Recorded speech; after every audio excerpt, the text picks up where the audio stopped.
Time அப்போ hospital பேக்ல என்னென்ன விஷயங்கள் எடுத்துட்டு வரணும் மேடம்னு நிறைய பேர் கேட்டிருக்கீங்க. இதை நம்ம மதர் அண்ட் பேபின்னு ரெண்டா பிரிச்சுக்கலாம். மதருக்கு முக்கியமான டாக்குமெண்ட்ஸ் என்னென்னு பார்த்தீங்கன்னா, உங்களோட ப்ரெக்னென்சி கார்டு, உங்களோட ப்ரெக்னென்சி அப்போ பண்ண blood reports and also scan reports, உங்களோட ஆர்சிஹெச் ஐடி அண்ட் உங்களோட ஐடி ப்ரூஃப். அதுபோல் மதருக்கு தேவையான க்ளோதிங், அதாவது உங்களோட feeding gown, feeding apron and maternity innerwear அதெல்லாம் எடுத்துக்கணும். அண்ட் உங்களோட டிஸ்போசபிள் பிரெஸ்ட் பேட்ஸ்ன்னு இருக்குது. சப்போஸ் உங்களுக்கு வந்து பிரெஸ்ட் என்கார்ஜ்மெண்ட் ஆகுது, அன்னெசரியாக உங்களுக்கு பிரெஸ்ட் லீக் ஆகுதுன்னா நீங்கள் அதை யூஸ் பண்ணிக்கலாம். அதே போல் பேபிக்கு என்னென்னு பார்த்தீங்கன்னா, பேபியை வார்மாக வச்சுக்கிறதுக்கு தேவையான க்ளோதிங் தான். ஸோ ஸ்வாடல்ஸ் எடுத்துக்கணும், பிளாங்கெட்ஸ்.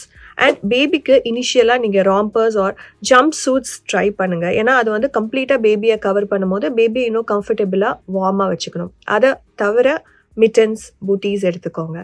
பர்ப் கிளாத்ஸ்னே வருது. ஏன்னா பேபியை நம்ம கொஞ்சம் நேரம் தோளில் தட்டிட்டு அவங்களுக்கு வந்து கொஞ்சம் பர்ப் வர வரைக்கும் இனிஷியலாக அட்வைஸ் பண்ணுவோம். அதுக்கு நீங்கள் பர்ப் கிளாத்ஸ் யூஸ் பண்ணிக்கலாம்.